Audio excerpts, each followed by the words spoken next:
Yeah, they were.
Okay, I'd like to call to order the September 16th meeting of the Traffic Safety Bikeways Pedestrian Committee.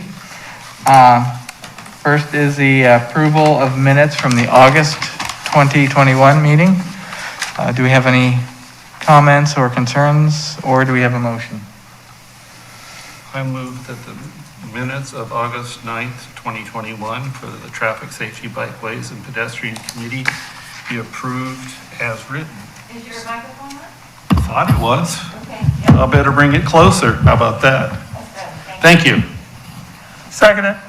Okay, so we have a motion and a second.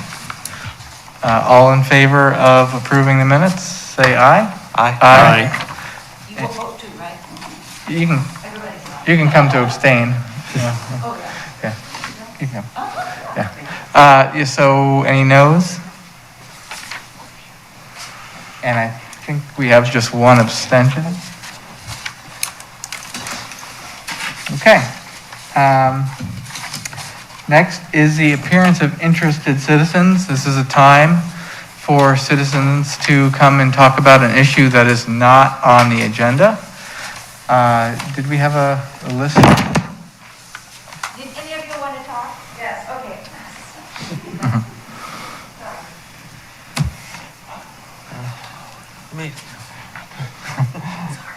That's okay. I saw the 6 o'clock. All right, let's go. And Jacqueline, do you want to, now, okay, you decided, okay. So it's just the two Carols. Okay, thank you.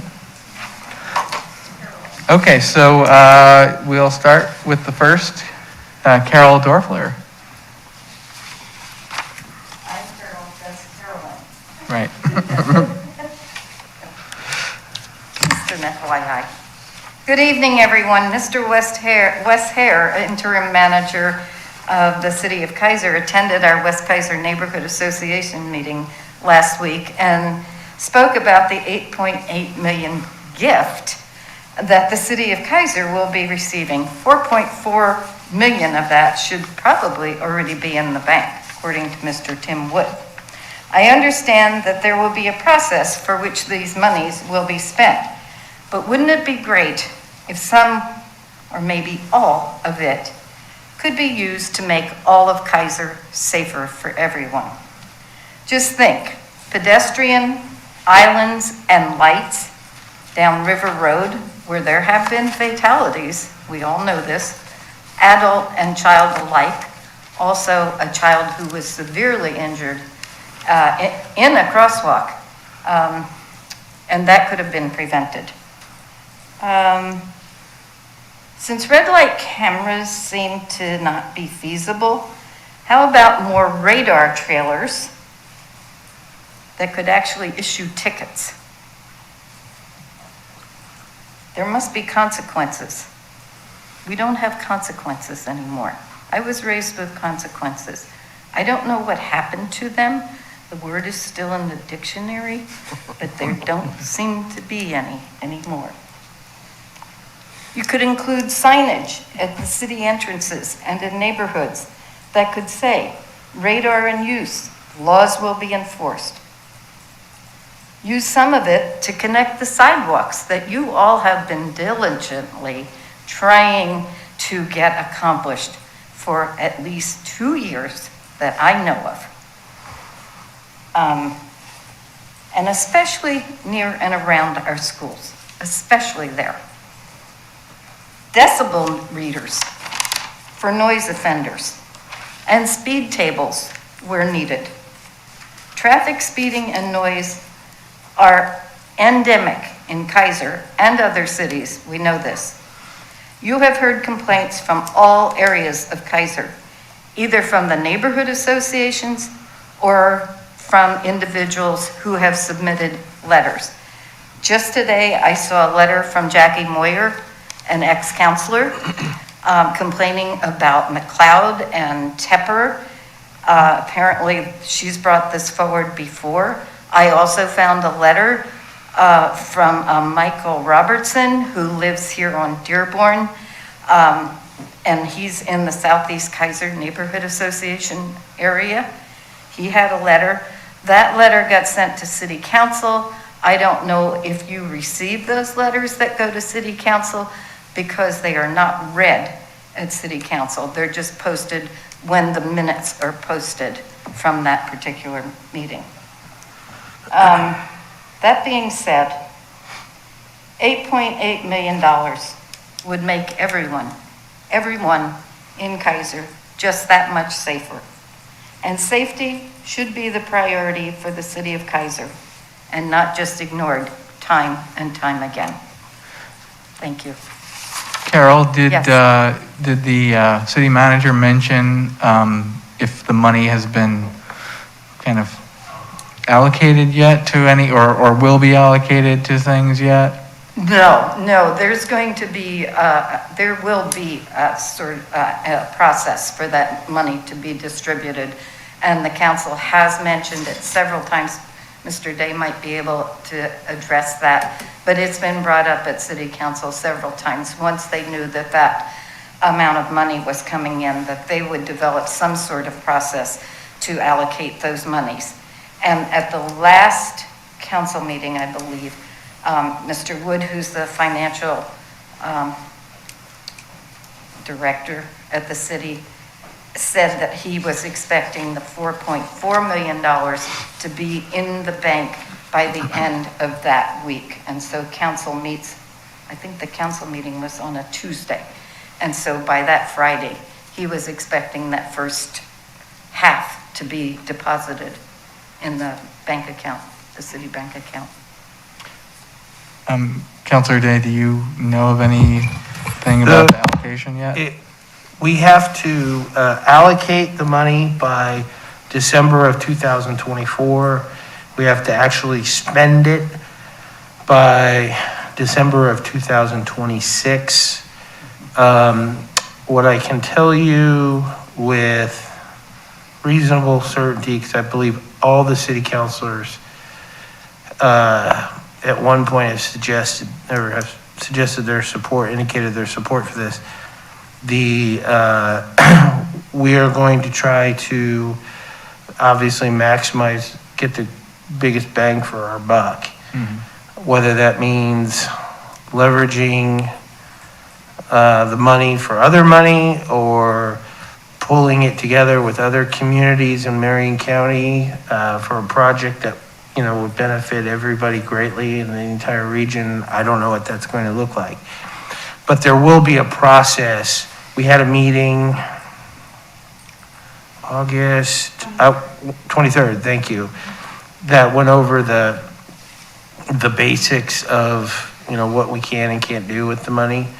We're going to come up with a process to solicit the public input on what they want to do. But what I'll tell you is we're not in a hurry right now to spend the money. We don't need to be, number one. And number two is, like you said, we want to make sure we get the biggest bang for our buck. Okay. I totally get leveraging the money, but I think that money should go towards making the citizens in Keizer safer than they are now. I totally get wanting to partner maybe with the region. I understand that, but I don't agree with it. I think that money needs to be looked at our safety issues here and applied there. Well, and I don't know, Mike, if you can answer this tonight, but if there's any projects that are in design, like the contracts and all that haven't been signed yet, but are in design that we could, where there's some type of road impact, where they're, tearing something up or rebuilding something, that we could look at it and see if there's a safety feature that can be added that wasn't originally,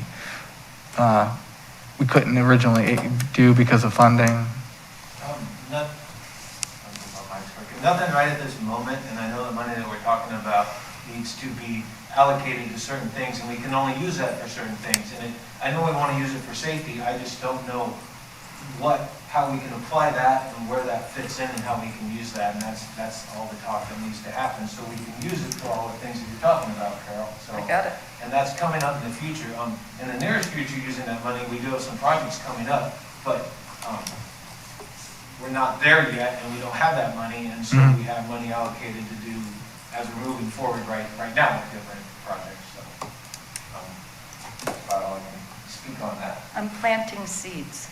No, I think it's always best to think about things early on, because unfortunately, sometimes these things don't get thought about until the 11th hour, and Exactly. everything's moved forward and it's too late to turn around. Exactly. So thank you. Thank you. Carolyn Homan.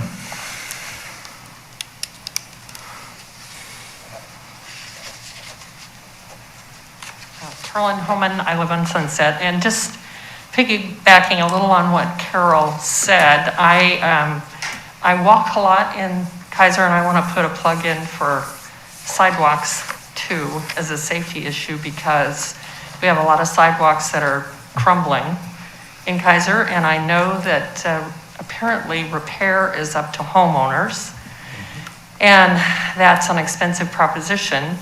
So I'm just, and this may not be possible because I don't know all the rules of using this money, but if it would be possible to set aside some for almost like a grant program that people could apply to fix some of the, I know you're working on connecting sidewalks where they're missing, which is great, but there's a lot of sidewalks that basically are there but also missing because they're in such bad shape.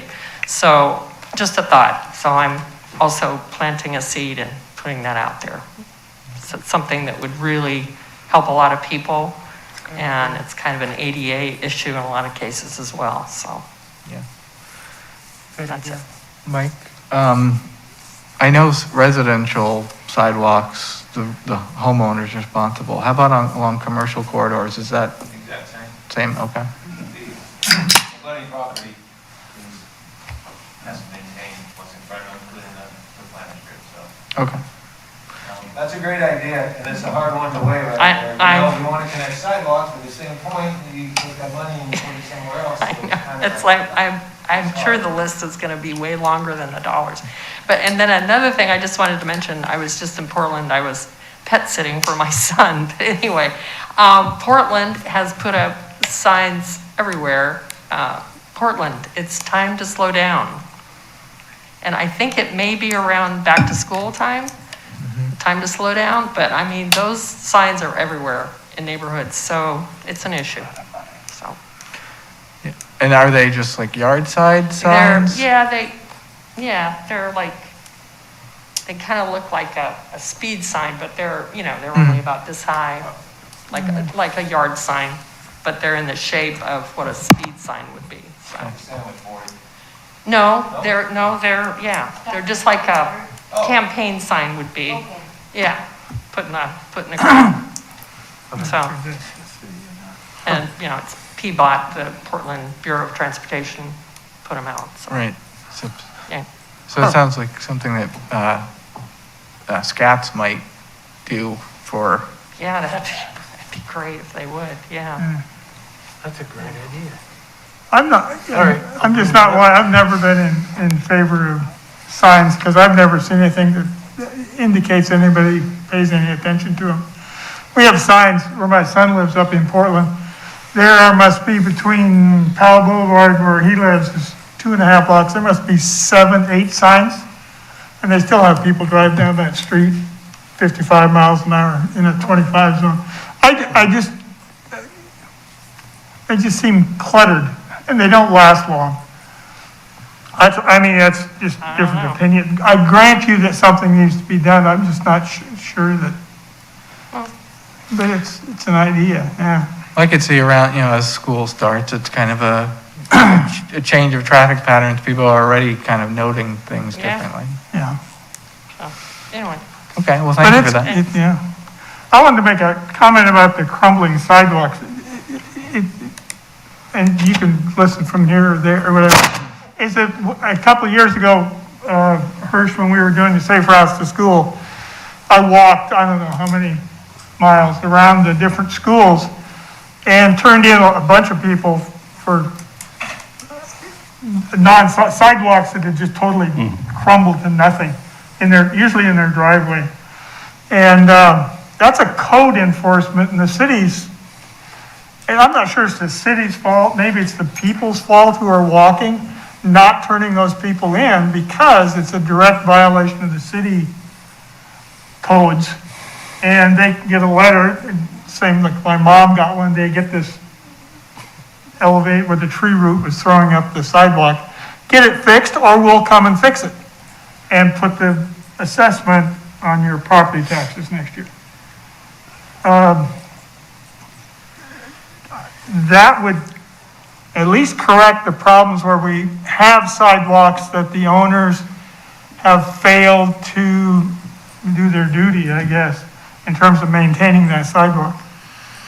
I can understand you need a little reminder to get the trees and brush cut back or sweep the sidewalks once in a while or get the gravel off the bike lane. Gentle reminder letter from the city usually gets it done. I think if the citizenry walked around and filed issues regarding broken sidewalks with the city sent out the letter, I would guess half of them would be fixed. And even if just a few of them are fixed, it's still a lot better than what we're doing right now, hoping for some tooth fairy to come down with a couple $1 million so we can repair sidewalks in Keizer. I don't see that happening as opposed to getting new sidewalks. So I think you're right that we could get a few fixed, but I think when you look at the cost of it, I mean, I'm sure there's gonna be a lot of people who are just Yeah, freaking I out. don't know if they even understand. I hear what he's saying, but on the other hand, you're in the middle of a pandemic. If you want me to pay $1,500, and force me to pay it, that would be an issue. you get a lot of angry people at the council meeting. That's not what we're trying to do with our citizens. But I just don't see expecting somebody else to pay for it. Beside the homeowners. Yeah, well. I mean, a lot of these people didn't pay for the sidewalks when they built the house. Somebody didn't pay for it. Well, we could have a long discussion Well, outside of we this could about. change the rules in the city. Right. That said the city's responsible for faulty sidewalks. Right, but that, We change the rules. But if you're gonna keep the old rules, then abide by them.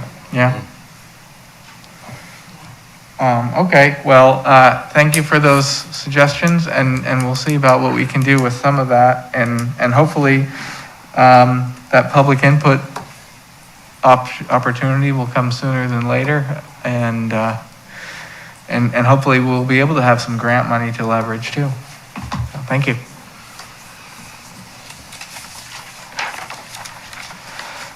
Okay, the next is development of report to council, public education reader board signage. So I called the chamber and asked them about where they rent those signs from. And it's a company that's based out of Brooks. The name I'm blanking on, but Highway Specialties. that might Highway Specialties. Yeah. That's Kim Thatcher's business. They weren't gonna give us a deal. Surprise, surprise. So it's $130 a day, or if you want it for a whole month, it's $1,300. And, oddly enough, they don't have different prices based on size. It's just, you can get different sizes, but you'll still pay the same amount. So I may be speculating here, but $1,300 a month is a lot, I'm sure, when you look at our budget and how tight it is, whether the council would support something like that. But what are your thoughts, Wayne? Any consideration of actually buying one instead of leasing one? Did we get a number for that? I didn't get a number for the cost, but the person I talked to did indicate that they are not cheap. Sergeant, do you have? Looking at some of my things on here, it ranges from about 18 to 25,000. What was the signage for? Oh, so we were talking about, so originally, it was the red light cameras. River Road. And we were talking, well, with that, based on Sergeant Leday's history with that, looking at it, the company that would do it, they require a with the certain amount of money. commission. Okay, I And did. so we decided, well, what about signs? And I can't remember, it was Councilor Day who mentioned about in California, how they have some actual, stationary signs that they put up about red light, not red light cameras, but speeding and all that. And so we thought, well, what about a mobile unit that's a reader board sort Or of sign? programmable, so you can put in whatever message you want. Mm-hmm, Speeding does carry a fine. right. Running red lights it will be enforced, or whatever we want the verbiage to be. Right. Even this time of year, school's in session or something like that. But, I don't know, anyone else have any thoughts on, after hearing the price of these things? Well, if it's an ongoing expense, I would recommend buying it one time instead of having a long-term ongoing expense. Right. Just, With the red light, I mean, that, even though it costs 25 up, there's return on investment that does happen over time.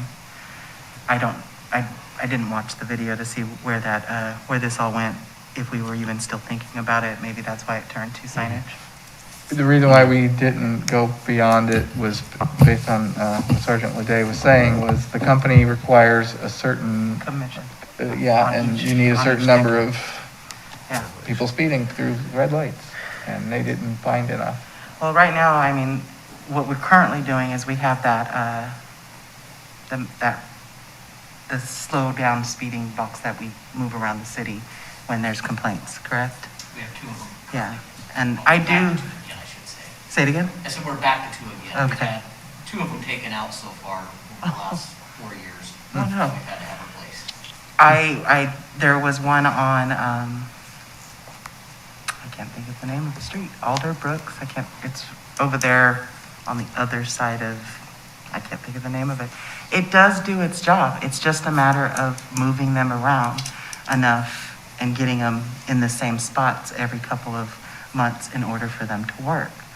It is a cheap way for us to try to make some, effort of showing people what's going on.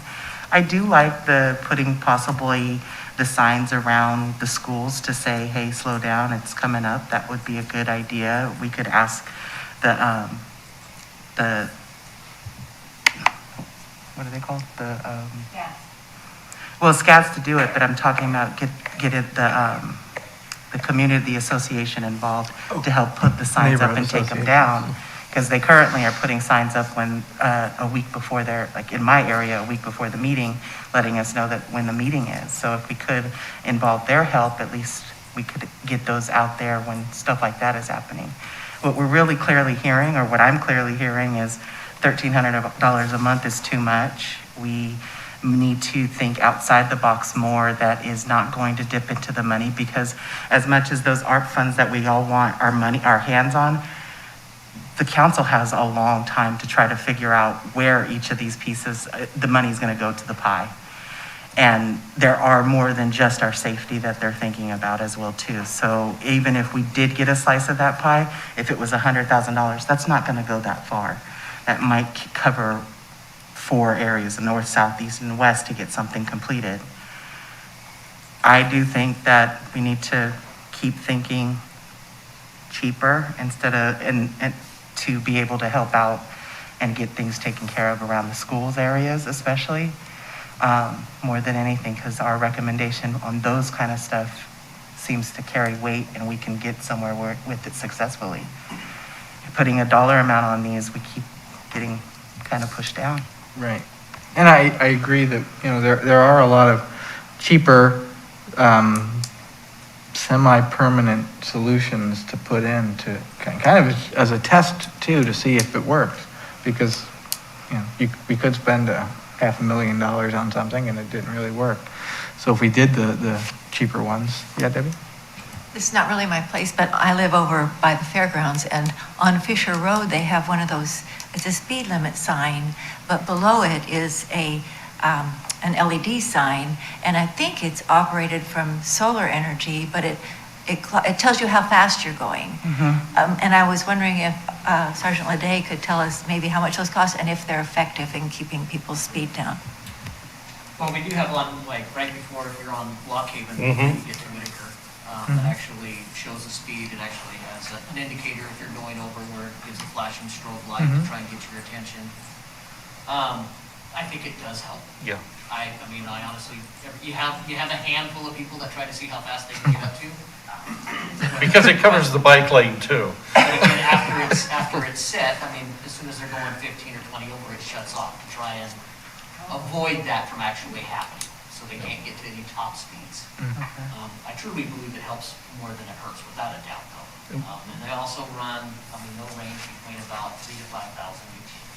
Now, They can actually, with the help of Public Works, they can actually be moved to different locations, at least the posts they can stay on post and they can be moved. I recall we had some theft on the solar system that ran it. Yes. Solar panels, years back, somebody climbed that thing, and it's a 6x6 pole, so when you say are they movable, they're actually, yes, they are, they're just not the easiest things to move around. We have 4 of them, and 2, one for either direction on, we move them from Verdo, we move to the Lock Haven, and then we have 2 up on River Road in either direction, but they're, for the most part, they're stationary, but there are times when we'll get a request or something happens, and it's like, hey, let's move them. The 2 places they're at now are great spots, so in the future, I'll say, I see those staying there, I guess, and in the future, maybe doing something different that might be more easily movable, or the same thing, but that's, Okay. and those are a little more expensive, there's a little more. It's still, that's going down versus $25,000. Kurt? Mike brought up a really good point, and it's again, a budget consideration. If you're talking about buying something now, I can pretty well tell you, for being on the budget committee, the answer is no. Well, that's the standard disclaimer, right? Well, but it pretty much is something that we have to plan for. So the next budget cycle, which is going to be coming up here this spring, and, you know, Counselor Dale help us know how these other funds can be used. There may not be, they may be earmarked for certain kinds of things from the federal government, but if possible, we could use that. $1 from that, $1 from ODOT traffic safety and their programs. Again, levering, as you mentioned, levering monies, and maybe and I'm still focused on River Road, some down on the other end of River Road, and maybe one in the middle of River Road. So what I hear is it's best for us to look forward and probably pick a couple of schools, maybe a couple of elementaries, there's 7 of them total, and then also a couple areas that we can work on in order to present and ask at the next budget meeting in May. That's something we can do. Well, we have to do it before May. Well, We need that's to why it's talk- October well, and we're starting now. yeah. No, I mean, it'll be in the Public Works budget, I'm sure. Well, we clearly don't want to lose focus on Kennedy Elementary, because we put in a grant or a request for safe routes to school. We didn't get it, but we weren't ignored. It keeps coming back up. We had a guest here last month talking about the need. McCrae from Safe Routes to School, again, has talked about it. There's a need for sidewalks, and a grant program, because the sidewalk down to Verda on Keizer Road is only on one side and doesn't go all the way, and it's all broken up. And that is one that we probably could have the biggest short-term win in my opinion. Keizer Road. Yeah, Keizer Road, all the way to, at least to the, as the guest, the other, last meeting talked about, was at least to the bike path. I mean, On the baseball field diverted. How far is that? well, gosh, from the school grounds past the trailer, the The trailer park. park, to the bike path, Quarter mile. yeah, quarter mile. Quarter mile? Mike, how And much money is that for some pathway? A quarter mile? I did a little estimate for Keizer Road just to extend the sidewalk from Verda on the north side, the spot that, sorry, David, you kept talking about, just in front of, I'll say in front of the church down Keizer. right, That estimate, what the heck, curb ramp and gutter was about 31,000, and that was 350 feet of sidewalk. So the sidewalk, curb and gutter, and this was a few years back from my notes here. So, you know, it's $15 a square foot for the sidewalk, and that's, 100 grand. What? it- 31,000. Yes. no, 31, no, I added a 31,000 right here. My estimate says 351 feet of sidewalk, roughly, curb and gutter, ADA, ramp, and a driveway. Estimate 31,000. And again, with Kennedy, we might be able to, again, leverage with some safe routes to school and possibly even some safe routes to park monies, since there is a city Park park right there. Yeah. Oh, the baseball fields, yeah. Well, there's a park down at the very bit. Yeah, but aren't the baseball fields a city park? I would class, Aren't they? um, I thought they were. there is a park there though, so, yeah. That's true. So 350 feet, that's about an eighth of a mile. And so 4 times, And that's, again, that's still hard to even use that, because that was just using kind of a rough, here's what our concrete guy charges a panel. I just kind of Googled what curb is per foot and then gutter and just kind of put the numbers together, and that's just I'm sure it's more than that, but I mean, by now it might be 50,000. Yeah, I just clearly wanted to make mention that a fourth of a mile of space is 70 grand, and that's a lot to ask for to our budget, so. But if we can throw in 30,000 from Keizer, 30,000 from Parks, yeah. parks and safe routes to school, and maybe even from the school district, then it's not that bad. right. And that's just something that Keizer has had a long history of being able to do. Mike Jaffe at Council Governments always is amazed on Keizer and its ability to grab money here and there and put it together. Our regional park, it was put together with a lot of different monies, including private monies. Well, speaking of the safe routes money, we've talked a bit about doing that project identification, but we have the grant application itself for actual infrastructure. So I would say we should be doing both, the project identification and the actual infrastructure grant. And we could focus the infrastructure grant on something like Kennedy, and then the ID would be for a broader look around Keizer. And I've received the application, or at least the last application, the old one from the last cycle, just to see what's in it. And I know Wayne's worked on them before. So I think we can spend some time between meetings working on what we need for those applications as a subgroup. And I think this is where we may want to get Heidi's input, because she's the one that's, Safe routes to school. right, well, she's the ODOT. Yeah, She's the lady with the money. right. Okay, can we get her to come in and talk to us? Yeah, well, we didn't, unfortunately. But I've talked to Heidi for this project identification grant beyond just coming out here. So I've talked to her a little bit, but I've also talked to someone else now who's a coworker of hers, but now unfortunately her name is, she's not part of the Safe Routes to School program, but her name has escaped me right now. But we will,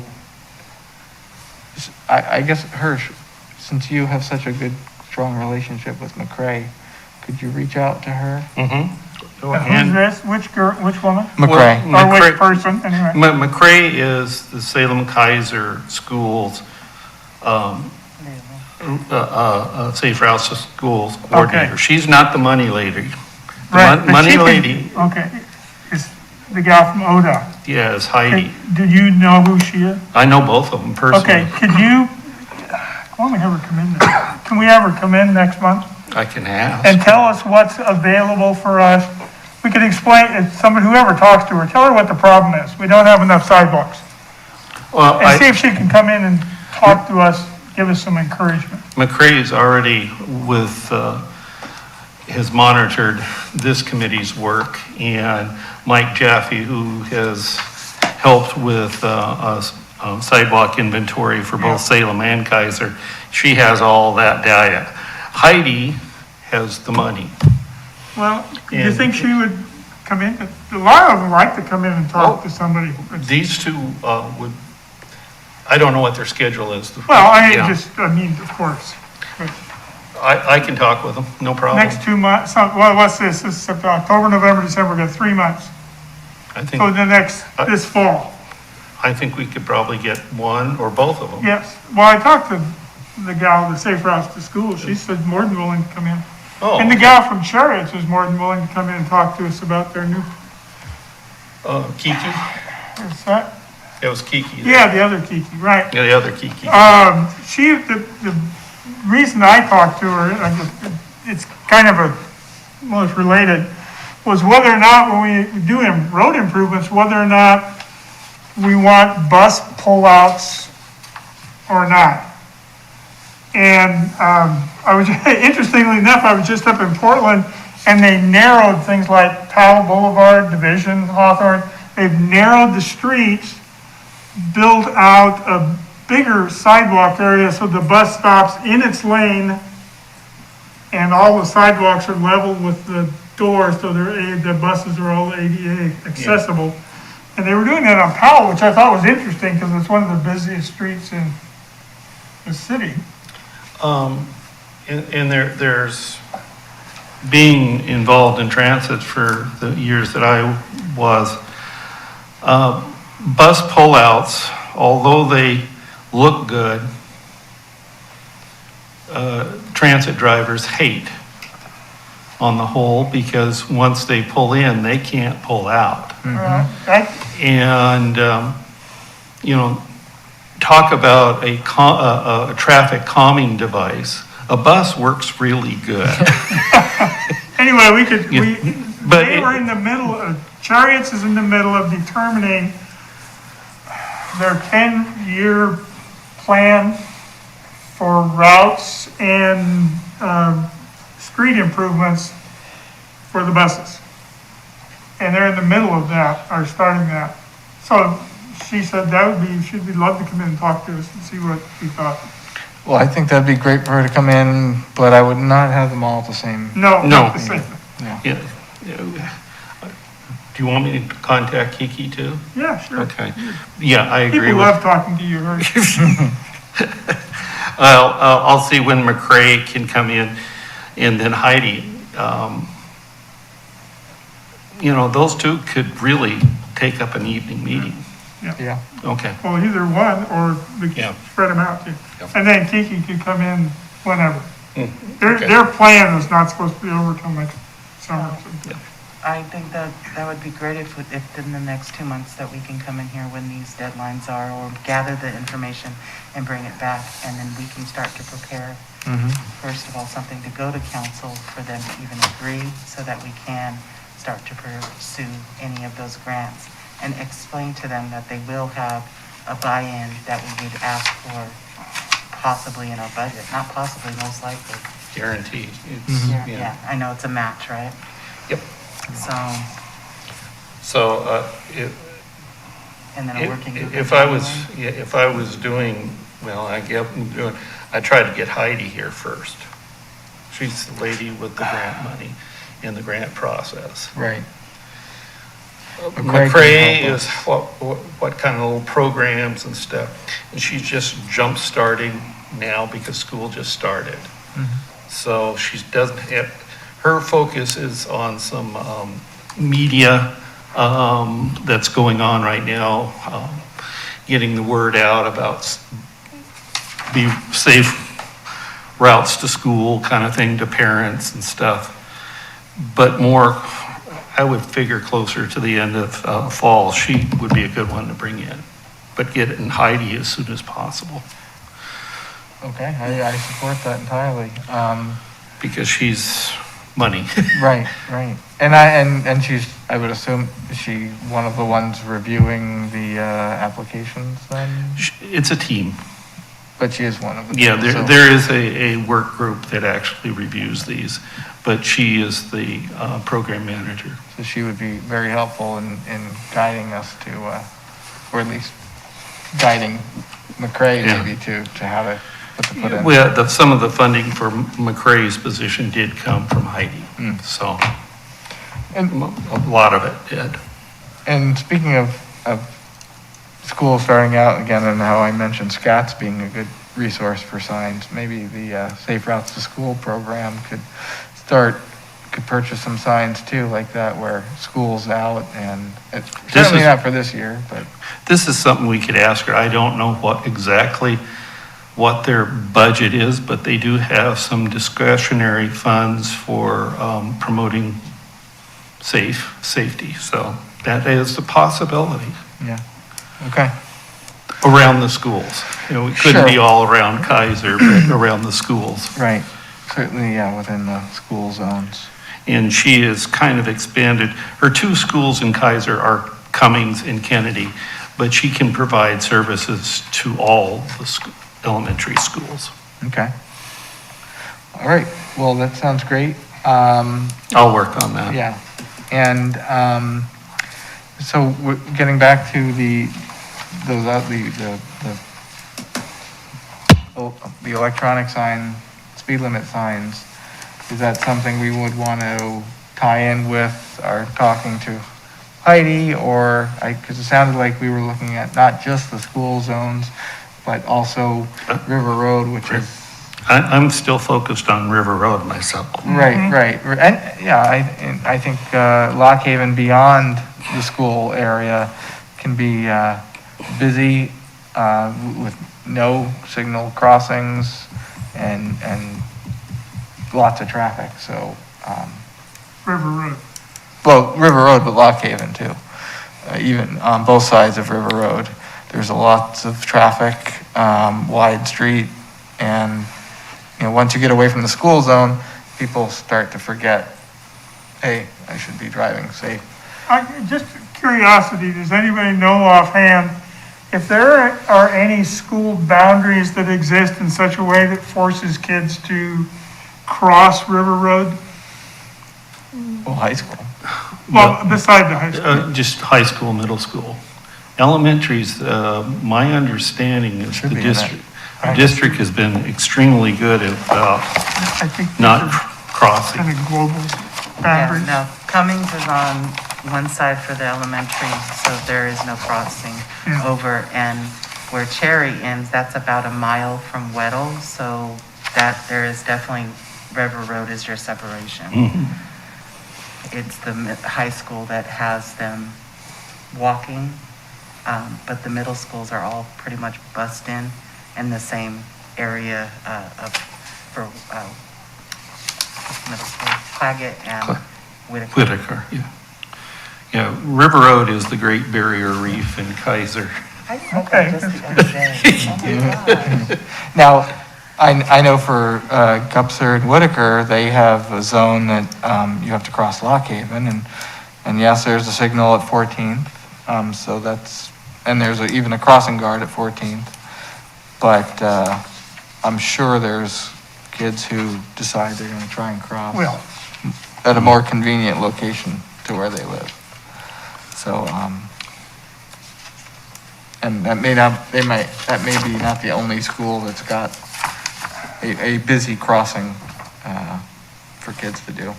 So should we talk, have a get-together about the flashing signs with the speeds? Separate from the McRae Heidi talk?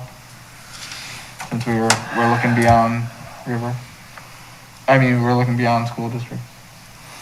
They would only be for the school districts, yeah. My focus goes back to our talk on the red lights. When the red lights just weren't feasible, I want to pursue something on River Road, and this is the next most reasonable one that I don't believe it can be funded right now, but it might be able to get into the next budget, and maybe we can get some matching funds from some of the traffic safety programs, other than Heidi's. Okay, so who would like to work on picking some locations along River Road? River Road's pretty simple, one down by the bowling alley. The police Sorry, know where they want it. Where would be, do you have an idea, if I gave you 2 more radar or speed signs flashing, where you'd want them placed? The problem with, you have to be somewhat selective if you want to be effective with those. Right. Yeah. When you put them in very high traffic areas, you have multiple cars from multiple areas, from different sizes and locations. You've got 5 lanes of travel. You can set them up for, incoming only instead of incoming, outcoming. I don't know if River Road is an ideal location to put those though, honestly. Okay. I think it can be that much more of a distraction potentially with River Road with so many ingress, outgress and all the driveways. Unlike how we have it with Lock Haven. Yeah, it's Lock We've Haven. had them in Verda, we've had them down in a lot of our other secondary areas. I honestly, I don't know if we would be causing more harm than good at that point. I couldn't tell you without having to dig in and start doing some research if anyone has done any studies with those aspects and that volume. Yeah. Well, so some more thought needs to go Yeah. into where you're gonna Yeah. place them. Okay. Mike, you? No, I was gonna say, that's a tough one on River Road and with right of way and where do you put them, and they can be a distraction in themselves, and it's kind of like, we have enough out there right now, so I would err on looking to Sergeant of the Day and finding our spots in neighborhoods and different areas, and maybe we come to someone with agreement that we come up with something that makes it easier, we can move them when necessary. But River Road, I think. Yeah, because the more you lock down River Road, the more everybody's going to disperse and use the back roads to get to things and then endanger those areas more. You're right. No. The Great Barrier Reef of Keizer Remains. So, Sergeant Lede, would you be able to put together some data for us to look at between now and the next meeting as to? You have to be very specific on what you're asking. Right, so what I'm thinking is, maybe the volume, ticket volume, speeding ticket volume, compared to its overall traffic volume or lanes. Because as you're saying, you've got 2 lanes going in each way plus the center turn lane. So one, unless it's egregious, who's actually doing the one that's going 41 instead of 39, just throwing out. So are you talking about just putting a basic sign that says you are speeding? No, Or you're actually looking? The speed limit, I think- like the one on Lock Haven. like the one on Can I interject here for a second? Yeah, please. The appropriate way of going about this, if there's something that the committee wants, information or something like that, rather than directing staff, what you should do is make the request to the city manager, make it very specific. And then the city manager, who is the one responsible for that, will go, determine how the request is going to be handled, and he'll make that decision. So that's really what you should do. Okay. I don't know that, asking Sergeant Leday or Mike or whoever to go out and do, I don't know that that would be, that would follow the appropriate channels. So what distill down what information or what your goal is and send it to Mr. Hare and ask him, for a timeline on when he can get this done, so on and so forth. And I'm certain he'll get right back to you. Anyone have any ideas on how then the question we would ask or further? I think the more we delve into River Road, the more we get clouded. And Jamie brought up a good point that I think if we're going to go with the speed light things, what are the streets, secondary arterial streets in Keizer that the police have received complaints or the neighborhood associations have said are a speeding problem, and focus on just those? So it should be a letter to the city manager from us. We don't have the lights yet. It seems to me we should be looking at, we're gonna have to ask the budget committee, probably through Public Works, Mike or somebody, that we're gonna be requesting to whatever, X number of these signs at approximately, $4,000 a piece, something. And then we're asking the city manager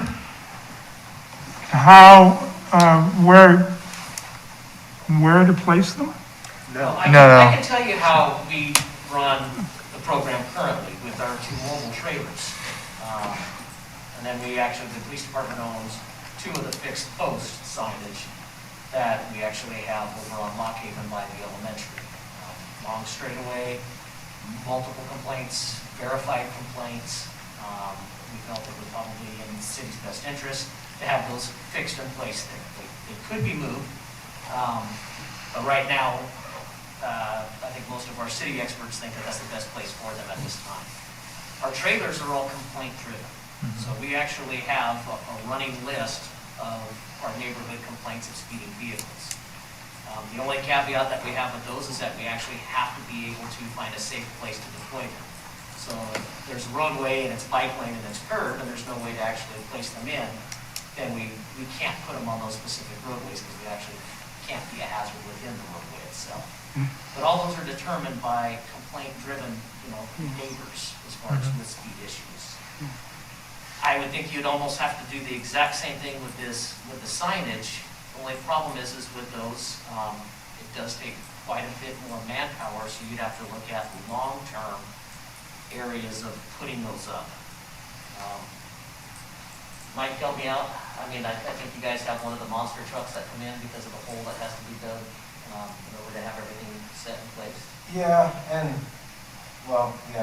it takes our backhoe and it takes our back-on. There's some setup and whatnot. That's all feasible, but for the type of deal that we have, those are too big. So we can focus on something smaller and then go like David said, is go complaint-driven for those neighborhoods. That's something we can move around. And as far as budgeting for it, I would assume you'd say, hey, we want a couple of them. We would present it, you guys would present it, or make a request, or however that works, present it to council, and then then we would fit it into, if it's approved, fit it into next year's budget. And I was just looking on my phone right here, because the last ones we bought, I have about 7,000 a piece, and that was 7-8 years ago, maybe. And that's just the device. That was not the 6x6, that was not the man hours, that was the solar panel that came with the standard, 35-mile-an-hour sign, and then it had the display, and then you program that display to do certain things. So it comes with all sorts of toys, but then some flash a light, they think you're getting your picture taken, and some, they do different things, and so you can just depends on what you do. About $7 grand, and that was a while ago. Probably around 10. Jamie? I think that we need to just ask the city manager to compile a list of what maybe the last 3 years of complaints were. We're gonna see where those areas are. We now know that it's $7,000, and if we do have 3 areas that we can, after we get the data back, go back to the city manager and say, here are the 3 areas that we believe need these, and this is the estimated cost from several years ago. How do we now bring this to council and put in the budget? That is our step. Yeah, I agree that we should have the location ideas first, a list, maybe even a top 10, and that way we could then look to see if the location is even feasible to put it in there once we have the list of those top 10. Top 5. Okay, top 5. Fine. All right. Narrow it down. And then we have a real solid ask of the budget committee and council that this is what we need and this is why we want to put them here. So Chair, do you think that we could just ask for that information via email? And if he wants to meet with 1 or 2 of us in the next 30 days, could you head that one for us? Yeah, so I will send an email. So just to make sure I've got the question roughly correct, is that we're looking only at arterial secondary streets? For custom, for Just, citizen I think complaints? you just need to, at this point in time, say streets. Don't start narrowing yourself in too quickly. Okay, is that okay with everyone? Just say streets? Okay. Okay, so what are the streets that have the highest complaints of speeding Of the last 3 years. over the last 3 years? And just, we want the top 5. If we got the top 5, and if we got 3, I consider that a win. Yeah, okay. And yes, that will take us the next 7, 8 months to figure Yeah. out. And that right there, if they are 10 grand each, we're asking for 30,000. Right. That still doesn't really, that's traffic that we're working on. I haven't really heard much complaint about bikes, but we still haven't put really any efforts into pedestrian with the exception of Kennedy Elementary and what McCray is working on with them, which I'm not sure at this time what that is. One of the things that we hadn't thought of that we figured out early on when you did the car initial purchases, is you're looking at both directions, so you're gonna double your cost. So either you would have to make a determination of an east or west or north or south, or you put it in for both. And in most places that are very complaint driven, it's a 2-way. Mm-hmm. Yeah. That's how most complaints are. Okay. And Debbie or Councilor Day, when I send the request to our city manager, do I CC the council? Do I CC? You don't need to do that. No. No? Okay. Thank you. To start somewhere. Yeah. All right. Okay, so I think we've knocked out 4 and 5 on the list for now. So we'll move on to number 6, which is the Planning Commission report, and it looks like the September meeting was canceled. So let's move on to committee member input, and we'll start with Wayne. Nothing new. Nothing? Missed Not you your guys. 50 miles that you put Well, I in? can tell you that. I've got a hand cycle machine now. I still have a hip issue. So my son bought me a hand cycle. Can also be used as a under-the-counter bicycle type thing. And I've already done 50 miles over the last 5 days on my hand cycle. I'm still moving. Kind of stole your thunder there by saying Yep. the actual miles. Sorry about that. Jamie? Nothing, glad to be back. Yeah? Thank you. Hirsch? Monster cookie. Now it's in the rear view mirror. Yeah, it's in the rear view mirror. We exceeded the goal. We had 567 riders. People signed up for the Monster Cookie. We got both verbal and written compliments of the city of Keizer. You wouldn't believe how many people asked, how come Keizer's intersections and streets are so clean? Yeah, Thank you, Public Works. yeah. And we got a lot of compliments about the police, but one gentleman, I've known him for 45 years on the Monster Cookie, and he always has a complaint about something. And we always take it and see what happened. But this year, he came up to Mary Ann and said, "This Keizer police love us." Thank you. That was, it really turned out, the weather was great. And with that, David, would you do a donation request to the bike club for about $200 for a helmet program? Okay, I'll get you the form. The other $300 I'm trying to get to McCrae for Cummings Elementary and Kennedy Elementary for knickknacks that she might need as far as safe routes to school. So, can I ask a question about that? Are you trying to raise 500? Well, since you signed up for the Monster Cookie, there was a note on there that $1 per rider would go to bike promotion and safety.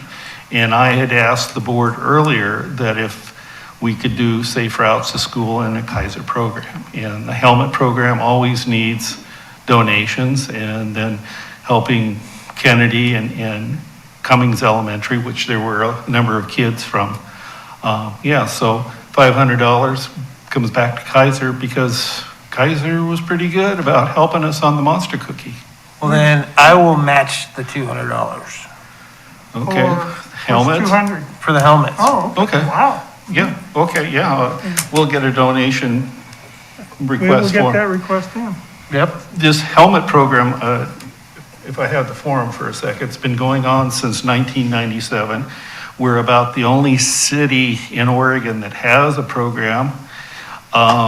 It's for Keizer kids and a few adults that need helmets. And we charge $5 for the helmets, which doesn't cover the cost of the helmet. Donation. It's a Donation. more, it's a donation. All the money to fund the program, there's no tax dollars. It's all been donations from Rotary, Salem Bicycle Club, the 2 sanitation companies this last go around gave a big donation, and individuals. So, What's amazing, well, go ahead. Dave, go ahead, David. I'll pass. Regarding the helmet program, we've got a bunch of helmets. Yeah, And we have about $800+ in the account. And Keizer nicely takes care of that for us. Keeps everything, you don't have to question where the money went or anything like that. The other point on the Monster Cookie ride that I thought was interesting was your wife ran a short route for The mini little cookie. kids. What they call mini cookie. Mini cookie. And there were, 32 riders. We had Yeah. planned for about 12. yeah, And it wasn't just families and kids. There were some older people riding Yeah. too. And so it's, as David pointed out, it kind of opened my eyes that maybe It's a we good should do part. something as a committee to promote those kind of little short rides in our it was a neighborhoods. nice, safe ride. Our booth was the last one, so I was closest to where they finished.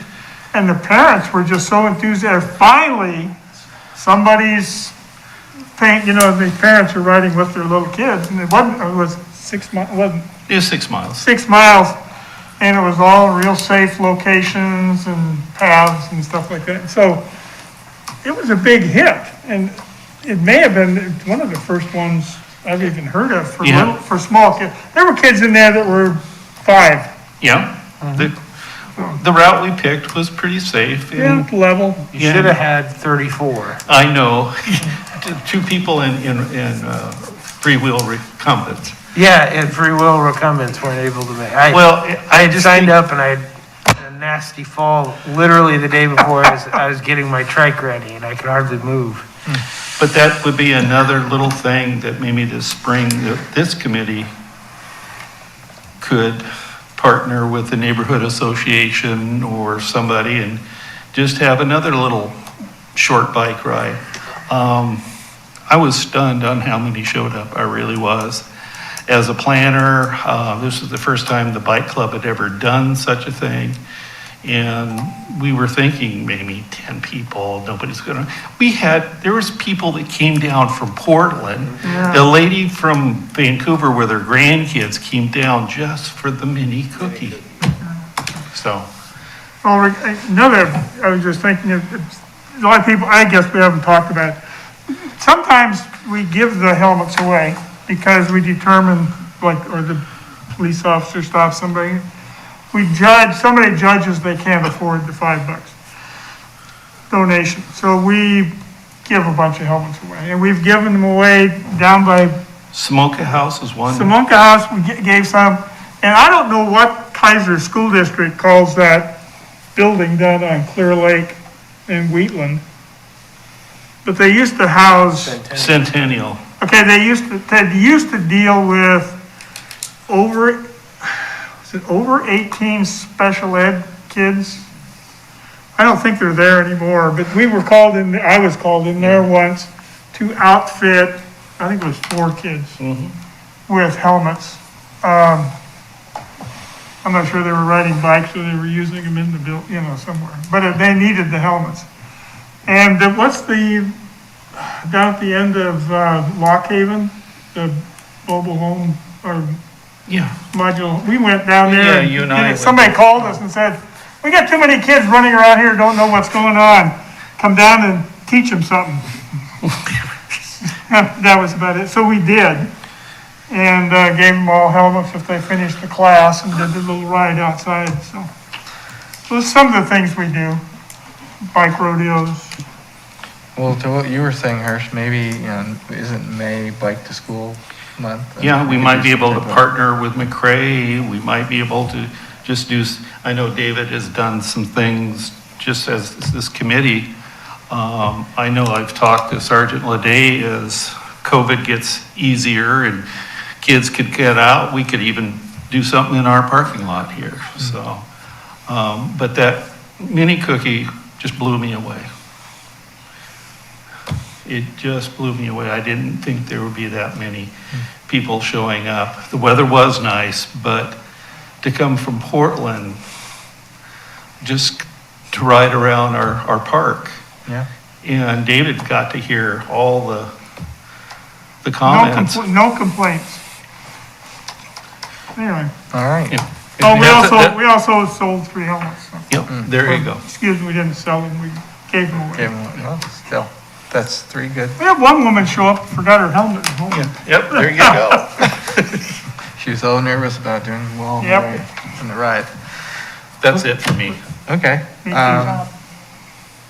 Yeah, good job, both of you. Rick?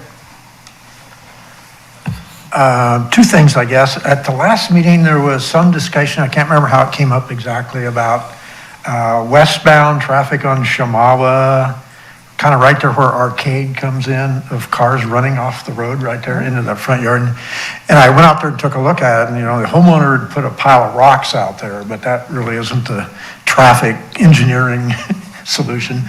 It's probably a couple of those yellow and black chevron signs. Normally you don't use those a lot in slower speed urban areas, but if there's an issue there, and it sounds like maybe there is, and maybe the property owners don't want a sign like that right in front of their front yard, that'd be better than the cars in their front yard.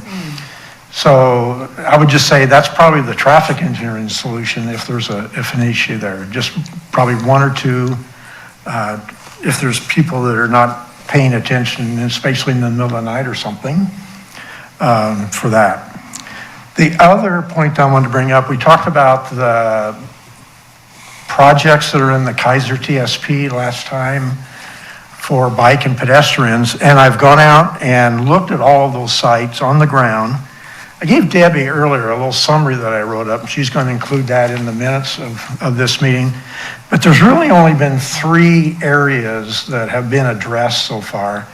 1 bike route designation and 2 sidewalk projects. And all of those were a part of the reconstruction of Shamala Road from basically River all the way out to Keizer Rapids. That clicked off 2 of the projects, and then the other was when they rebuilt the Claggett Creek Bridge on Dearborn. That provided sidewalks, which was one of the projects in there.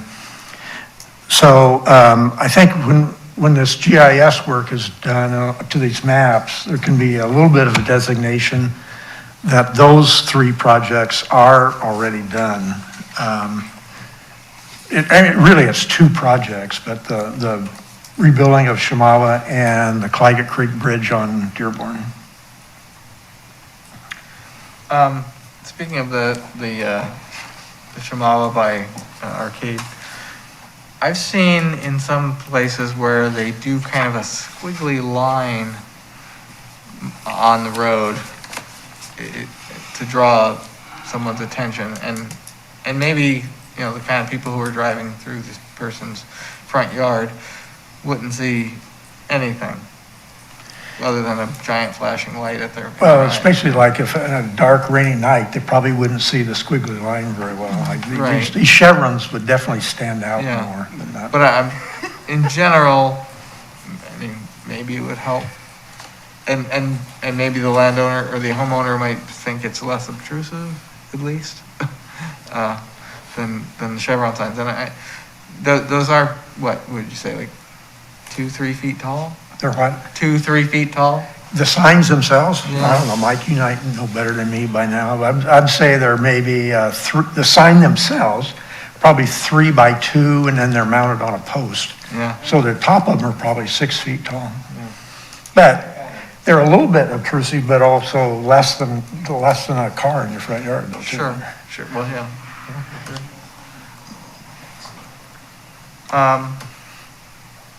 Well, I think again, that would be a budget thing too, right? Where we'd have to say, hey, we want to do that.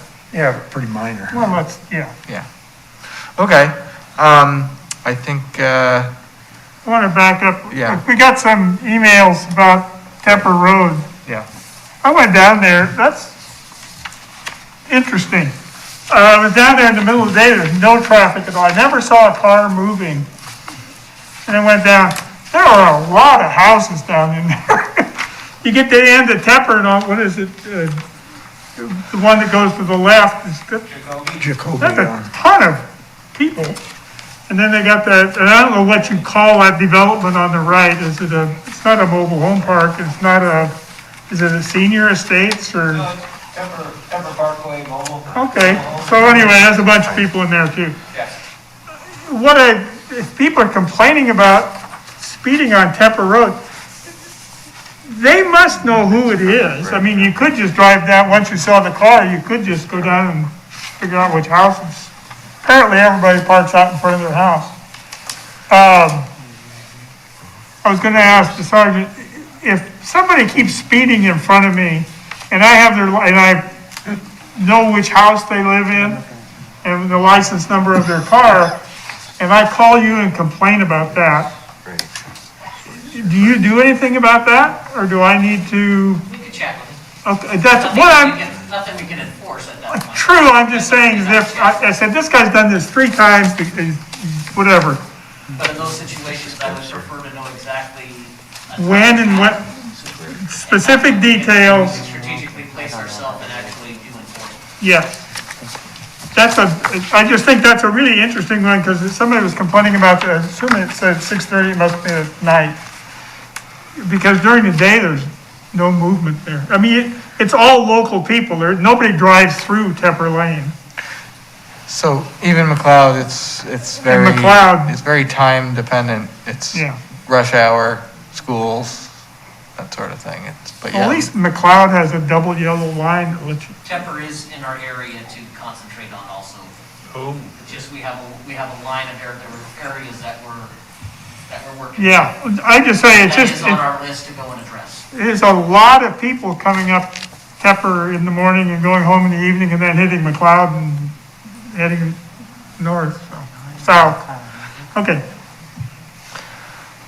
all right, well, I saw the email too, and I was curious if if that had been an issue with, that the Keizer PD had heard of before. It never come in as a complaint ever before in all my years. I have seeked out a few people that are from the area. It does sound like there's a potential problem there, and like I said, that's why it's on our list to address. Thank you. Without a doubt. Did they, I didn't catch it from the email, if it was a recent change of things? There's just a lot more development now, and those areas are opened up a little more. It sounds like they have 14 more homes that are going to be going up on that Jacoby side, so they are increasing the population down in those areas, so. And there's only one way out. Get their attention. Right, yeah. I was just curious if it might have been a recent move-in where before that hadn't been a problem. Okay. So this was part of what I had in front of me, Debbie? The mayor sent that, I sent it via email as well. I just thought you might, I didn't know if you checked your email. It was also, I added it to the packet that went out today. Yeah. So that's, you just have it in paper in case you missed those. Okay. Scats was just basically asking people how you got information about scats and suggestions and stuff. It's a real quick survey. Mm-hmm. And then on the other side was the project prioritization. So, is the survey still? No, it's not. I checked it today and it's closed, but it's the open house that, it tells you, there's on one of those pages, one side, it says Google such and such, and that's what I did, and I went to the survey and it said it was closed. But there's a whole lot of information on that open house website. There's different tabs you can click on about project lists and that sort of thing, and I guess that's what she wanted you to look at. Okay. That's for the state of Oregon, or? I'm not sure. No, it's ODOT. It's the Salem Keizer Area Transportation Study. Okay. And it's just a list of it's a list of the projects they're considering. I don't remember, I get my acronyms confused, if it was MWACT or SCATS, but they're trying to figure out how to get the public more engaged in the exciting policy discussions surrounding sidewalks and roads. And they can't figure out why there's a certain segment of our society, the 18 to 34-year-olds, who don't seem to be the least bit interested in it. And they're trying to figure out how to make them more interested. I know, right? So that's kind of what's going on. So the mayor wanted to share that information with the committee. So this was a meeting they went to, and this is just 2 bits of information that. That's correct. Dive into. Okay. Yeah, and it looks like the ODOT online open house will be from September 15th until October 31st. And as it says on the side, Google ODOT active transportation needs open house. Do you all know what a 125% list is? 120. Okay, so what it is it's a list of, say, projects. And if you're not on the list, the chances of you being funded are slim to none, and slim's leaving town. If you're on the 125% list, think of it, this is the way it's been explained to me. Think of, we have $10 million to spend. We're going to consider $12.5 million worth of projects. And then we'll, so 125% of what we have, and we'll cut what we want and get back down to 10 million. So that's what the 125% list is. And it pads the list a little bit in case something gets changed in Sure. prioritization. Sure, yeah. Well, there's other things to take into account. Right. It's along state highways. Okay. I thank the mayor for bringing this to our attention. We'll definitely take a look into it. Yeah, absolutely. And to all the people out watching, I suggest you check out the open house as well. Again, that's the ODOT Active Transportation Needs Open House, and that goes from September 15th through October 31st.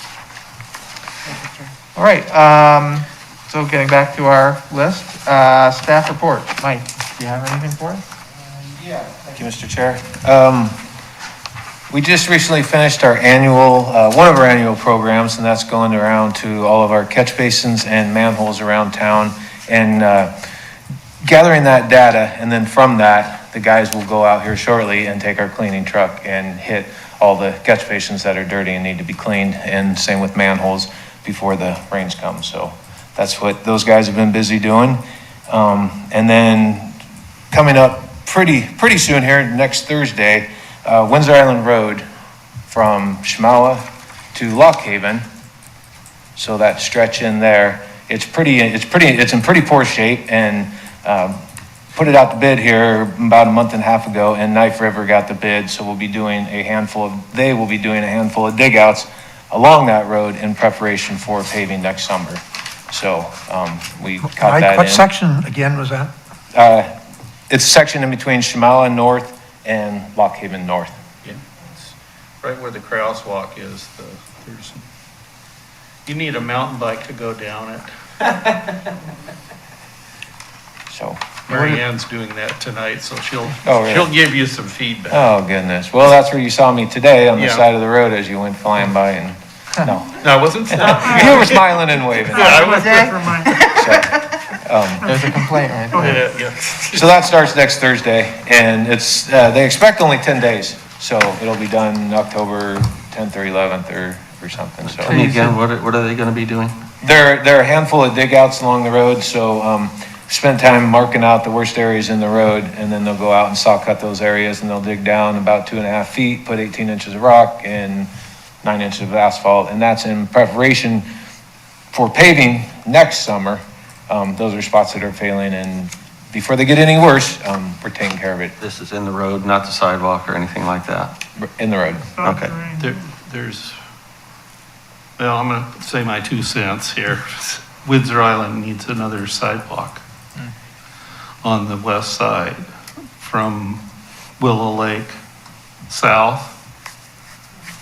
And then on the north side, because there's been some house development, so there's a sidewalk that goes 30 feet and then end.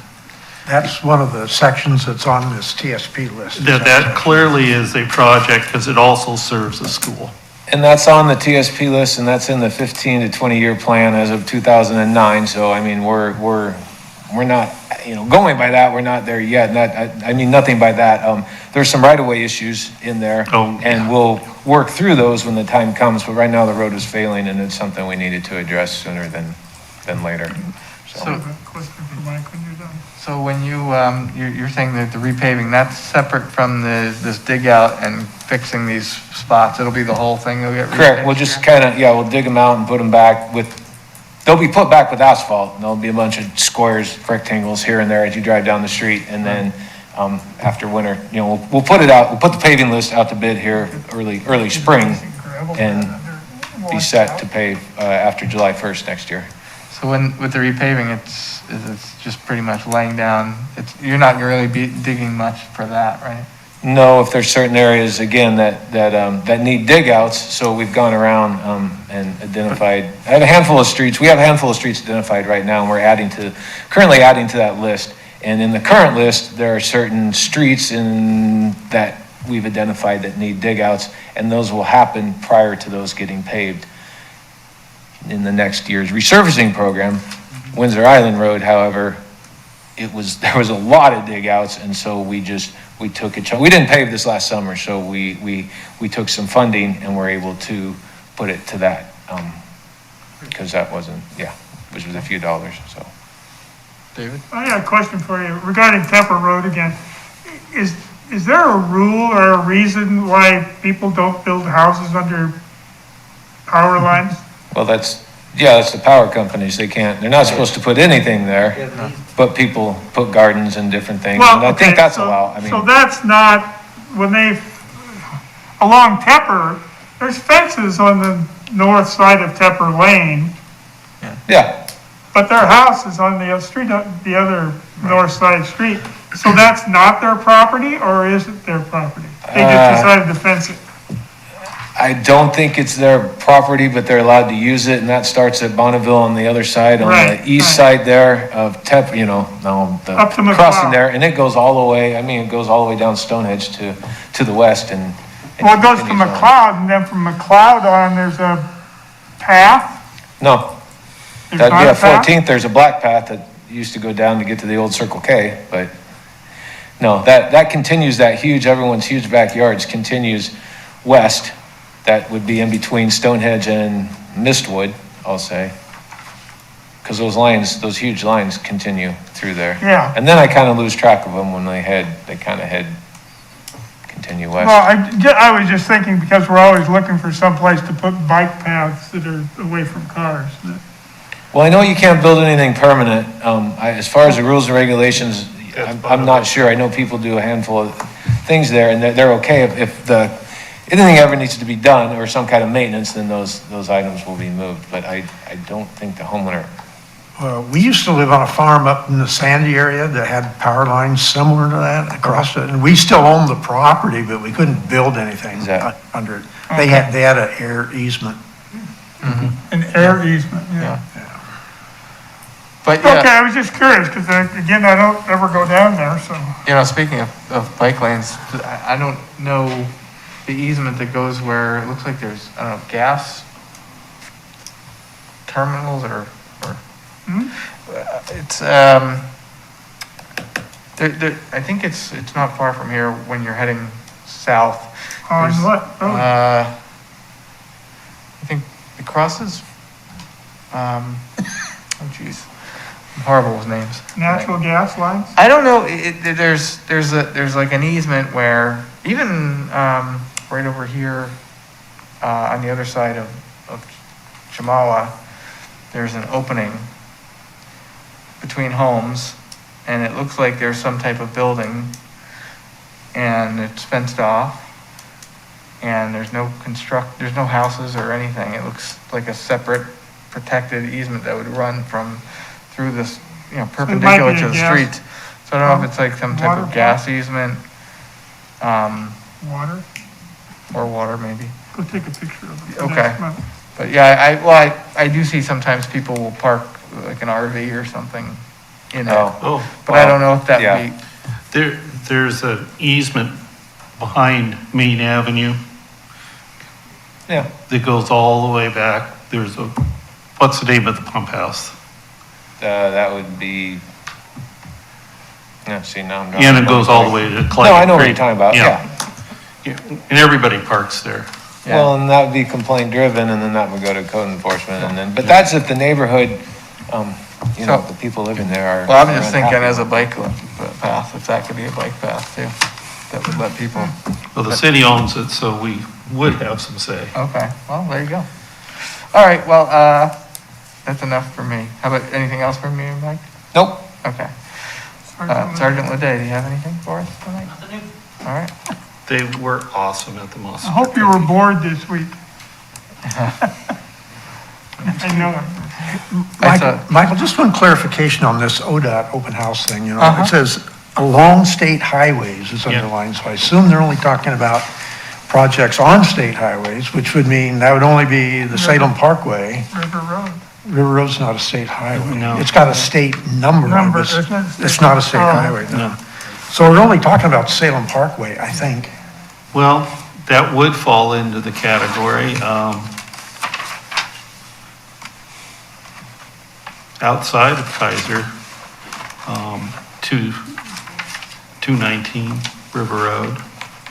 Yeah, but But that carries, that would be county. that carries a route number on it and signing, but it's not a state highway. It's not maintained by the state. It's maintained by the county right at the moment. Highway 22 would be one that might qualify for a Certainly, yeah, project. 22 and I-5 and so forth, but. You know, as a cyclist, I've ridden You stay I-5, off I of would, I-5, I would yeah. stay off of it. Yeah, good idea. All right, Counselor Day, anything for us? Other than congratulations, Hirsch, let me join the chorus of appreciation for everything that you've done with the monster cookie. I Mary Ann really, would like to thank you guys for doing the standing ovation. That just blew her away. oh, good. Well, it was, I really wish I could have ridden in it. Next year. I just can't believe what I did, but, and I certainly hope the Salem Bike Club decides to keep doing it from Keizer. The last thing I'll say about the monster cookie, because I don't want, I don't want to go on too long here, but, there's a gal who rides a recumbent bike. Her name's escaping me. The name of her bike is Myrtle the Turtle, and she's, Trails, Trikes, and Trucks is her YouTube channel. And so she was there, and she did a video of her trip, and she said it's been years since she's done the monster cookie, and she said it was basically a highlight video of everything that was great about the event. And I would highly encourage you to, if you haven't already, to go take a look at it. It was everything you guys have said. She commented on how great the streets were, the police, everything. Very nice. Thank Yeah. you. All right, so looks like our next meeting is October 21st. I am doing the council and planning commission. I am busy on the 13th. Can anyone else cover for me? I'll take it. Okay, thank you. All right, well, that being, And I will talk to those 3 people. right, and I will send that email to our city manager. All right, well, thank you, everyone. Thank you for our guests, and we will see you next month.